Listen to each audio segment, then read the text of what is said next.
Welcome. Hi, I'm Michael Voss, and I'm the Dean of Career and Technical Education here at Mesa Community College. I wanted to provide a quick update from my perspective of the main things that I'd like all faculty to know for spring 2018.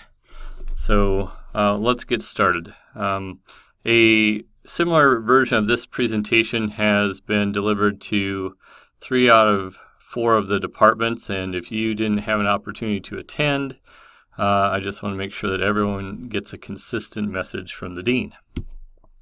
So first off, I'd like to start with our CT vision and mission. So this vision and mission have been updated since I started here about a year and a half ago, and really focusing on the vision, we are here to provide that technical and professional skills to make sure that we're helping develop a well-trained workforce and focusing on regional economic growth. Okay, and so what does that mean? We want to have completers of our programs, and we really want to focus on building and growing those programs where our graduates can find ready-waiting jobs and earn a self-sustaining wage for themselves and for their families.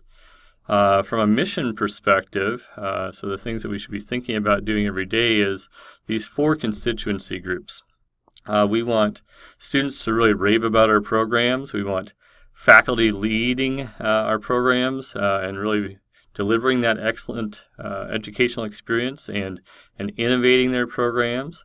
We absolutely rely on employers to support us, to give of their time for our advisory meetings, resources, internship opportunities, partnering with us on apprenticeship, and really at the end of the day, we want them to hire our graduates.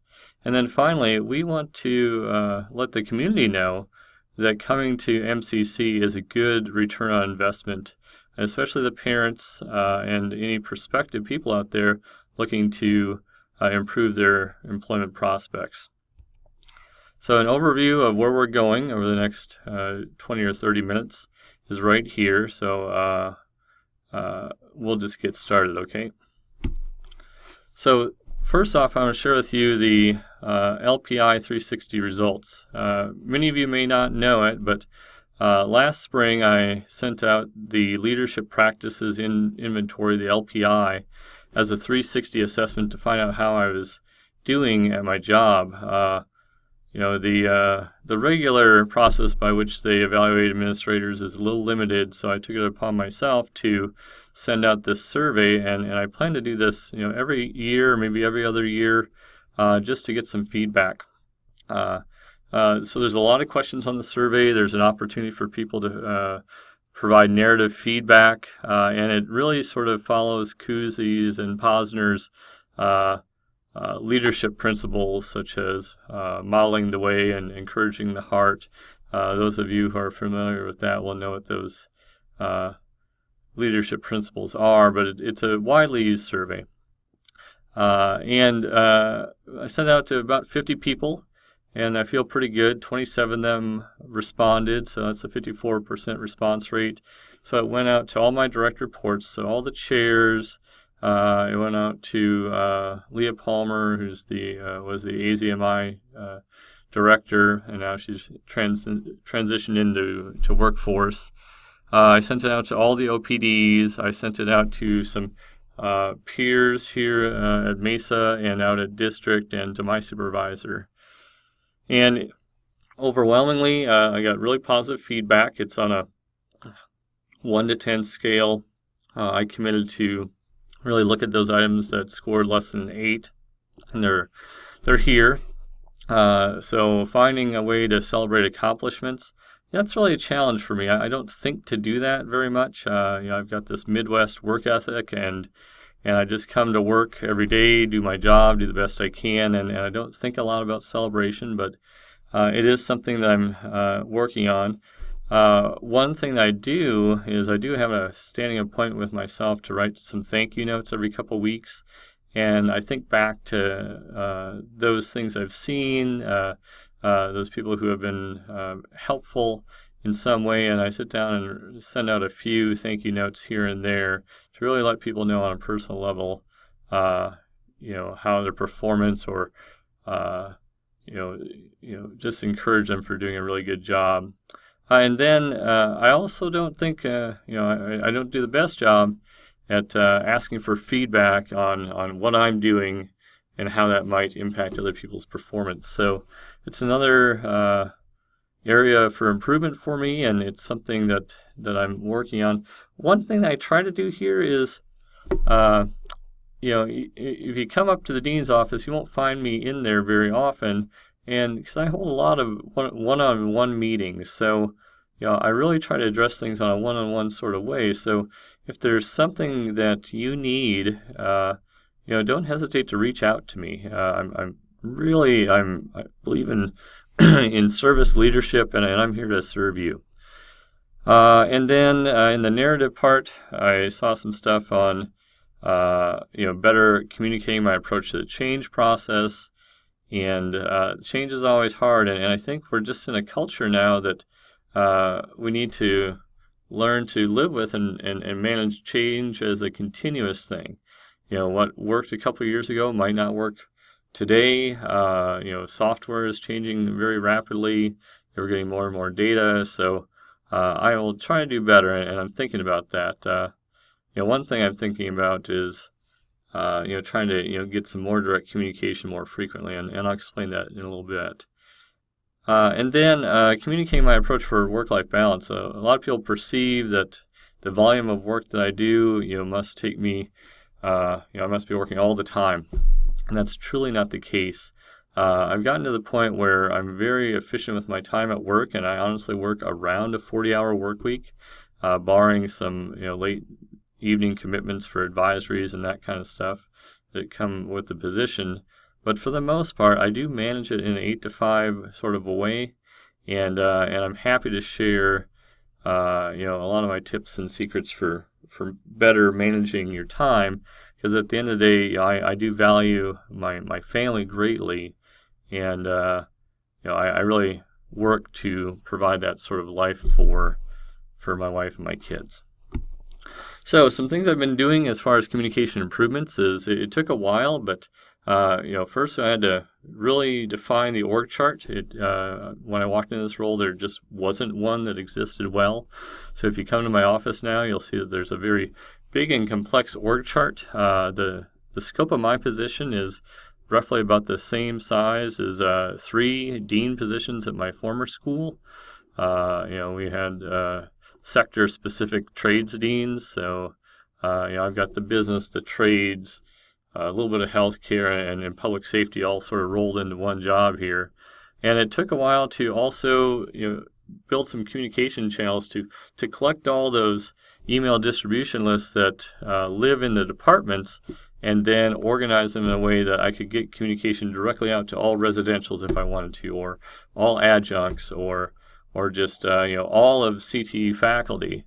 And so I feel like those are working pretty good now, and as I come across things, I send communications to various audiences as appropriate.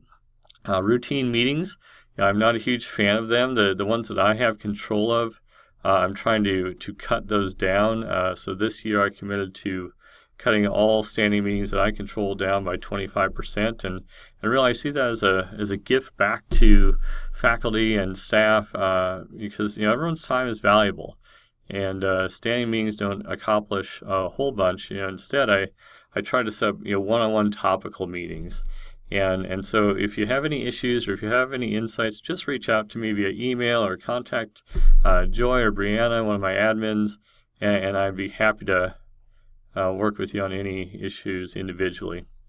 And then we've been creating the CT employee site. It's actually live on the web. I just haven't posted anything publicly about it yet because we're building content. And I've been doing a lot of training videos, kind of like this one. And as I send them out, I don't want them lost to the ether of email. And so we're posting them now on this employee site, putting the mission and vision up there, other useful resources, And I'm hoping by the end of spring that we'll have that organized well enough that I can send out some communication. Because my goal with that is, if you're a new faculty to CTE or a new OPD or chair, because we have elections for that sort of stuff, I want to make sure that people have a resource they can go to, so that if they weren't here over time, that they can get caught up and up to speed. Lastly, I've been thinking a lot about this. I saw in some of the narrative feedback to my personal performance evaluation that people want to hear more directly from me, and so sharing a dean's update in this sort of way is one way that I can ensure that everyone gets a consistent message. Another thing I was thinking of doing is, it just came to me, is a Monday morning minute, and I'd like some feedback. And what I'm envisioning is just a short, literally like 60 seconds, certainly not more than 2 minutes, a little video message that comes out for me on a weekly basis about something cool that's going on, or something that's topical, or maybe there's an important due date or deadline that's coming up, and or there's something that happened last week that we want to celebrate. I was thinking about doing that, but I haven't committed the time to it because I don't want to invest that time unless it really would be valuable. If people say, hey, we see enough of the dean and I don't need to see his face every Monday morning, then I'm not going to invest the time. So I'll probably send out a survey to really get some direct feedback on that, and then I'll weigh in on whether or not I want to commit that time. But it's something I'd be very willing to do if faculty overall would find that useful. And so here, the other thing that's happened in the last year is we have a department planning process, and as a dean, I also created an overall department plan, or strategic plan, if you will, for career and technical education. Here are the bullet points of the major things I'm working on, and as you can see, there's a lot going on here. Really trying to use labor market analytics and data. One thing that we've got there is the new Gray Associates software system, which is a program evaluation system. I'll profile that a little bit later. We're using data a whole bunch, in ways that we weren't using even a year and a half ago, to really inform our schedule build process and look at our key performance indicators to see if we can make a difference. We're doing much better with the schedule management and performance, and I'll profile that here in a little bit in a few slides. Program planning and program review. Again, that was a hodgepodge of various templates, and it was inconsistent. There was a lot of gaps. I feel like we've finally created a schedule now where all programs will be reviewed within a 3-year window. So a third this year, a third next year, a third the year after. We've got a Google Doc template now so that everyone's providing the same data back, and so we can kind of do apples to apples comparison. And that program review process is really about creating a sustainability snapshot. It's not something for me, it's really for the longevity and legacy of the program. So if something happens to the OPD or a key leadership person, we have something to go back to make sure that we're covering all the key elements of the program. Another little initiative that I'm trying to get going is a consistent deployment and buy-in to the Arizona workplace employment skills, and those are those soft skills. Sometimes people call them that, but really they're employability skills. And what we'd like to be able to say is, at Mesa Community College, we've embraced the Arizona workplace employability skills, which is a big project. They're all defined by employers, and that we consistently incorporate those into our career and technical programs. Marketing is a big issue as well. Working a ton on that. The main things I want to have happen over the next year is really do a robust wraparound improvement of our program pages, and we'll have some conversation about that. There's a new marketing campaign coming out called MCC Works for Me. It's probably our first ever CTE specific marketing video that really sells why career and technical education is a good investment. Why should you come here and invest in 1 or 2 year training programs to put yourself right to work? And it also has our footage of our programs. Not all of them. We certainly couldn't include all of them in the tight production schedule, but we have committed to going back and doing the video of the remaining programs. And so as we move forward over the next year or two, we'll have, like I said, a more wraparound marketing plan to promote all of our good programs. Thinking a lot about fundraising, the amount of money available to support CTE. It's clear to me that we have to get some alternative funding sources, so more to come on that. The big thing I want everyone to focus is on completion. The whole point of standing up a program instead of individual courses is that people complete.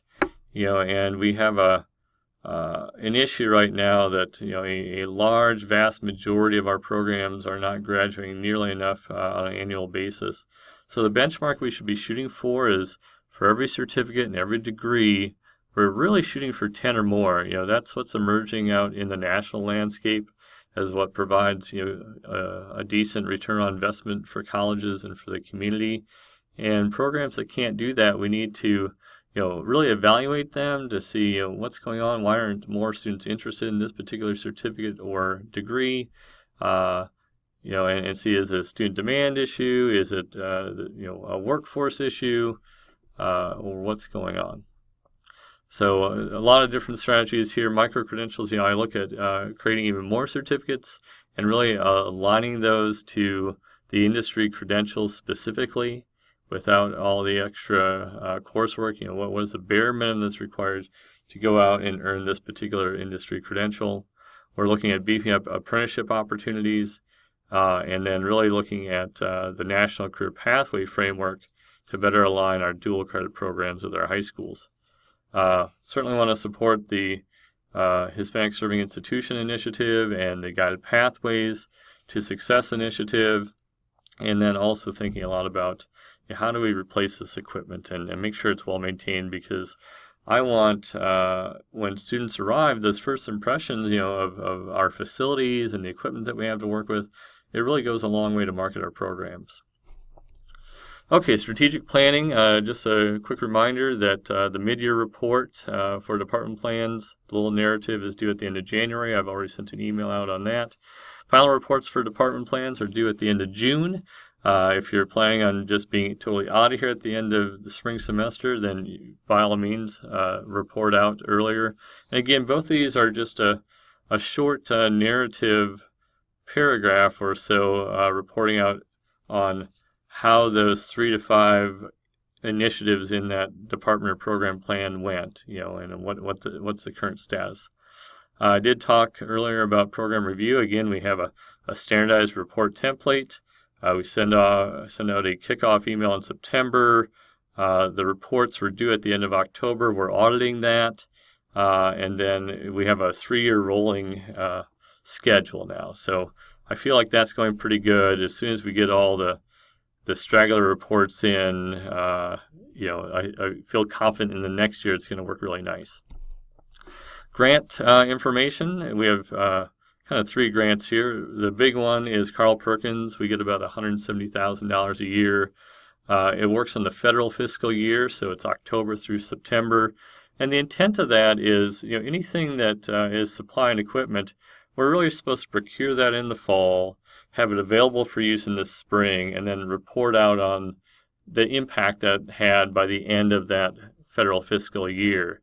That's a use it or lose it money situation, so any money left over unspent at the end of the year gets sucked back up to the state and goes back to the federal government. So we want to spend that down. I'm very proud that we've done a very good job since I've started managing that. I think we spent that down to within 1 or 2% in the last year. The request for new Carl Perkins money will go out in early February. We had a TAC grant that supported AZMI. That has come to a close as of October of last year.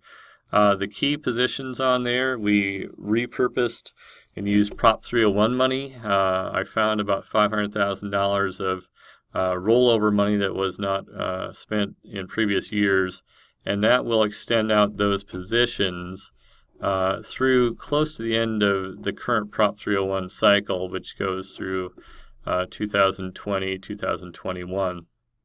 As far as Prop 301 goes, I have to do an annual request and report on that, but honestly, most of that money is just tied up in staff and personnel, so there likely won't be any changes there.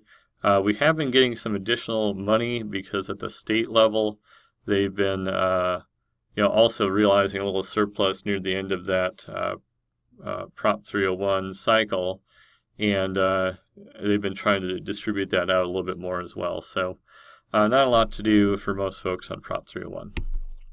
Now, I'm super happy about this. So we really strive for an 85% fill rate and no cancellations, and let me explain why from a scheduling perspective. 85%, if you schedule much, if the courses get filled much above that, students start getting locked on. They can't find the courses on the days and times that they want, and so that inhibits growth. And then conversely, if we're like down in the 70% fill rate, we're not being good fiscal stewards. So we really shoot for that benchmark, and then ideally we would have just zero cancellations. We would put up the bare bones schedule that we think would fly. And as everything fills, we would add in sections to kind of say that 85% fill rate. But what we don't want to do is cancel, because that irritates our students. That's not good customer service, and so to the extent possible, we want to avoid canceling. Certainly if there's 10 or more, most of the time I'm going to say run the course. As it goes from 10 to 9 to 8 to 7, people should be sending me low enrollment forms. Obviously, if it's maybe like 5 or 6, there should be automatic cancels. But we just really want to be conscientious about that. So let's look at performance. This busy slide here is out of the Tableau dashboard, and what it shows is we're looking at all of MCC. And we're looking at fall 2017. So over here, I've kind of highlighted the overall performance. We had an overall drop of 1.2% in enrollment. We added a few sections in. Section size actually went up a little bit. The capacity went slightly down, but still pretty good at 83.5. And then this is one of the best things I've seen is a 3.8% cancellation rate for the college is really good, and there's a drop. So kudos to the college for getting the cancellation rate down. Now, I'm super stoked about this. So if we look at just my area as a dean, you'll see that everything's in the green here. We were actually up 0.9% year over year in enrollment. We added in about 9 new sections, so 1.5% increase. We went up 2.7% on our section size, and we're right in the sweet spot here. 85.1% was the target. That's fantastic. Good job there. And then we dropped our cancellation rate 3%. We got down to 5.6. So we're doing pretty good there. Nice work. Just looking at the various other areas, you can see here's the Administration of Justice Department. Again, real positive on enrollment and sections. Section size dropped a little bit, but still pretty good overall. Could work a little bit on cancellation rate in that area. I'm sorry, in capacity. We ran some stuff low enrolled, but cancellation rate did drop down. So good job there. Here we are looking at applied sciences. Again, that's where some of the enrollment increase came. We added a bunch of sections in here, 9 sections right there. Section size barely dropped at all. Capacity was a real nice 88.5, so not too bad. And then cancellation rate came down, but there's still room to work there. And then you got the business area up 2%, fantastic. It's our biggest enrollment that I manage, so 6,302 students. Nice work there. Added in a couple sections. and the section size went up greatly, so that's fantastic. Real nice job on managing the capacity, and a great job lowering cancellation rates. So big kudos to the Business and Information Systems Department. They did a nice job. And then we got Fire Science EMT. We were really looking at some areas and doing a lot of adjustments here. So we kind of had some negative numbers. Enrollment dropped. We cut the number of sections quite a bit, and that's why a lot of the enrollment came down. But section size went up, so that's a positive, right? So that's good. And capacity, we could work on the fill rate a little bit. So we got to do some work in scheduling a little bit more with Fire Science EMT. But we did okay on, we dropped the cancellation rate down a little bit, and that's positive. Okay, so right now we are really laser focused on the schedule. And just as a matter of complexity, we have 3,500 sections in fall and spring and 1,200 distinct courses. That is a lot of stuff to provide stewardship and using the tools that we have. So I feel like we're doing about as good as we can. We'll keep working on it. But we really need a software innovation, and that software is Ad Astra. What that allows us to do is it uses some smart algorithms to analyze student registration behaviors, their academic record, and their major to predict what courses they need. And it'll help us make sense of these 3,500 sections. Which ones require the most attention? Where should we make the smart adjustments to the schedule? Because a lot of these really can roll, and some need adjustments. So it's a I've done some of the training videos on this, and I'm really advocating for it. I'm hoping within the next year we get the software, but it's kind of complicated because it's got to tie into SIS data, and that data is housed at district. Okay. All right, next thing. We did get this software though, so we got Gray Associates Program Evaluation System. It's a labor market information system, and it really represents the very best data that's available to see are our programs viable from a student demand perspective, from a labor market perspective, from a competition perspective, and from a fit for a 2-year mission perspective. So we'll just kind of take a look at that. What we got back from them is 98% of our students do live in Arizona, but you can see from an online perspective, we have a pretty far reach. So here's just a little heat map of where our students reside and attend MCC. But the bulk of our students live in this little circle right here. So the darker the color, the more concentrated the students in this slide. So you can see that probably within about a 15-mile radius of our Southern Dobson campus, live all the students that attend here. And here's Red Mountain, so the concentrators are really in this little L-shaped market that kind of coincides with the 202. So people who live and reside around the 202 sometimes decide to go to Red Mountain. And if we look at just this area, about 48% of MCC students who live in here go to Red Mountain. About 52% still go to Southern Dobson who live in this area because of programming. Okay, and so what this software has is the ability to set up markets.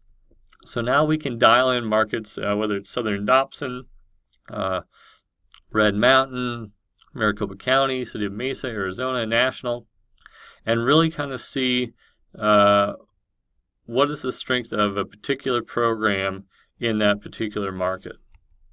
So here is, we're looking at Southern Dobson market and all the possible things that we could offer, not necessarily the things that we do. And you'll see on here, using a rubric adjusted for career and tech programs, electrician is actually the thing that would resonate the best from a student demand, which is in green, a employment opportunity, a strategic fit, and it happens to be one program that we don't offer. So it's good to know that. Now, our strongest program, is from a scoring perspective, is dental hygiene, and then you kind of go down the list.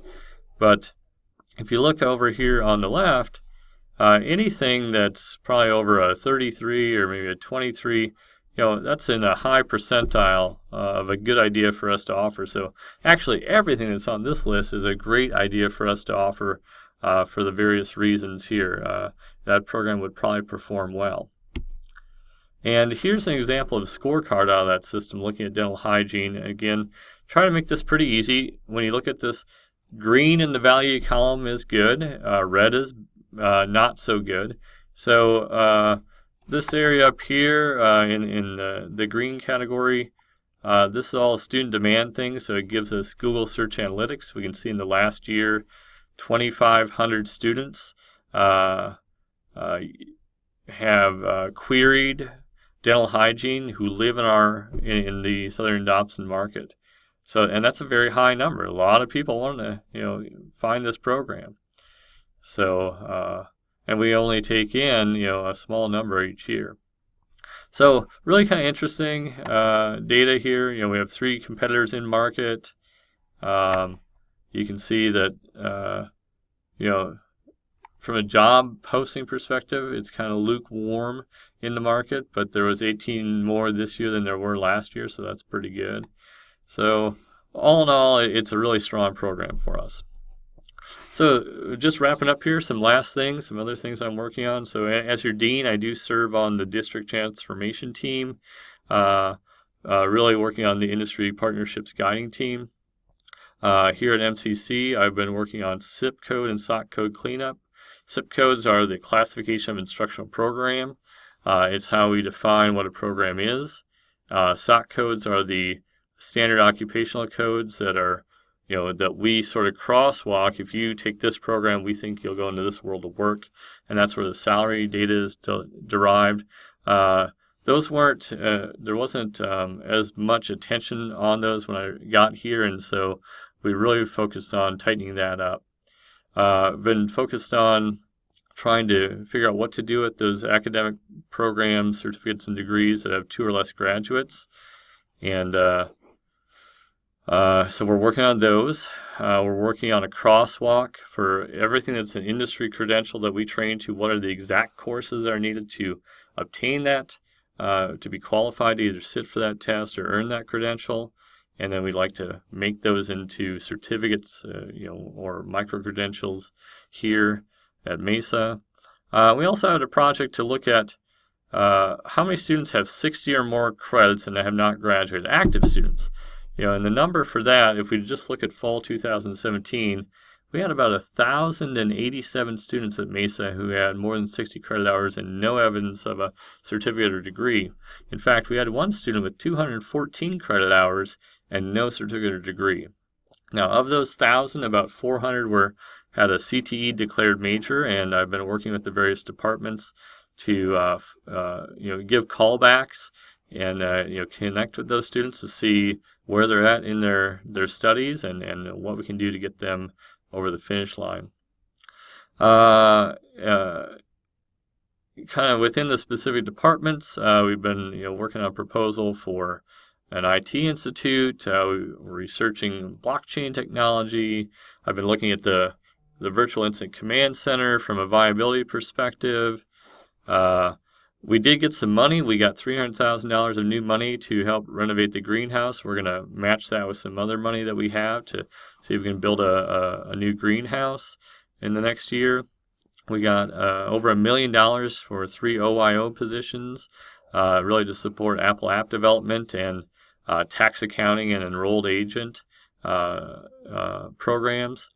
Something I'll be advocating for in the near future is better career advising tools. The popular ones out there used by the top community colleges are the Career Coach and New Ed, and some more to come on that. But again, hopefully, hearing directly from me, this helps, and I'm trying to cut it off here because we're a little bit over 30 minutes, and that gets a little bit long. But again, if you ever need anything, don't hesitate to reach out to me, and have a great semester. I look forward to chatting with you again soon.